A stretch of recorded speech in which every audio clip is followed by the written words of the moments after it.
Hey, good day. I hope you're having a good day. I hope things are going really well for you. I know you're out there every day just digging and trying and getting into it, but I wanted to talk to you today about what to do, how to handle it when things just aren't going well, when you just keep trying things and they just won't work, and you keep digging and they just won't work, and you keep changing your approach and they just won't work, and things just aren't coming together for you because sometimes that happens. Sometimes we get stuck. Sometimes things just won't happen. They won't break over. They won't continue on. They won't go forward. You can't get any traction. It seems like everything you do, everywhere you turn, you hit a brick wall. Everything that you do blows up in your face, and you just keep trying. And you've got your goals in front of you as this year starts, as you're setting goals and resolutions and moving forward and wanting more out of your life, and you just are struggling maybe and failing maybe, and nothing seems to go well. And you wonder, how long must I keep doing this? What else do I do? And I've got a question for you to answer this with a question. How long would you give your son or daughter to learn how to walk? Would you give them 9 months? Would you work with them? Would you prep them? Would you try to get them going? Would you encourage them for 9 months? And at the end of 9 months, if they haven't learned to walk by 9 months, would you look at little Johnny or little Julie and say, well, this obviously isn't going to work. You failed for 9 months. Just quit trying. We're not going to try anymore. But you say, Alonzo, that is ridiculous. I'm going to try a little longer than 9 months. Not every kid walks by 9 months. You're right. Not every kid walks by 9 months. I believe I'm told girls walk sooner than boys, but anyway, so let's be generous here. Let's give them a year. You work with them for a year, you encourage them, you try to get them to do their best. You do everything you can. You read all the books, you go through the exercises, you encourage them to walk. And at a year, they're still not walking. After 12 months of trying, they're still not walking. Do you then just give up and say, listen, we worked with you for 12 months and you haven't got it, little Timmy. So you're just going to have to quit. You just need to quit trying. But I know some of you guys. Some of you guys are very resilient parents. And you're going to say, listen, 9 months is really short. 12 months may not even get it. I understand. So let's be really generous here. Let's give them 18 months.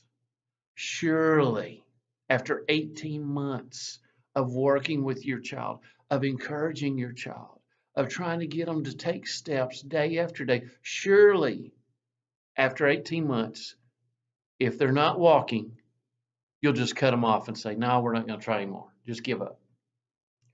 That's ridiculous, right? You know how long you would work with your son or daughter to get them to learn how to walk? If they're physically able to do it, how long would you work with them? Until, right? You would take them to specialists until.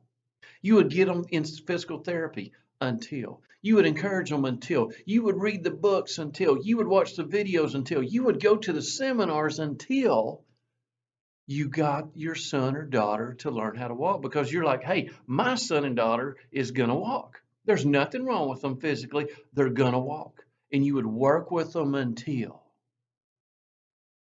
And that's your answer, guys.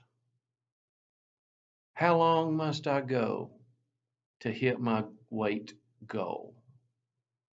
How many diets must I try? How many physical activities must I engage in? How many books must I read to learn how to handle my diet? How many seminars must I go to? You read the books until, you go until, you work until. How long? How many times must I apply for promotion before I get one? Twice? 3 times? 5 times? Until. That's your answer, guys, until. You go until. You read the books until. You go to seminars until. You investigate until. You change your process until. You change a step in the process until. You go until you reach your goal. I got stuck on watching the sitcom Cheers here recently. I remember watching it growing up. I don't remember a lot about it, but it's on Netflix, so I got to watching it, and I noticed the character Fraser Crane. Kelsey Grammer plays Fraser Crane, and I remember some situations back in the late '80s, early '90s where he kind of got into some drug trouble, and that was back when he was filming Cheers, and then later. After Cheers, he went on to star in his own sitcom, Frasier, for a number of years. And so I pulled up my iPad and I started looking up Kelsey Grammer while I'm watching Cheers, right? And do you know that there are only two other actors in history that have played on sitcoms longer than Kelsey Grammer? Only two. But did you also know that he was in his 40s before he got any traction in acting? He went to the Juilliard School. He went to one of the best schools there is. But it took him over 20 years of going to auditions, of working on his craft, of spitballing with friends around his little cheap apartment. You go until he had a dream and he pursued it until he went until, and here he is, been on a sitcom the third longest of anyone in history. Amazing. Guys, that's your answer. How long would you take to teach your child to walk? Until they get it. How long are you willing to pursue your goal through failure and failure and failure and trying and trying and trying until?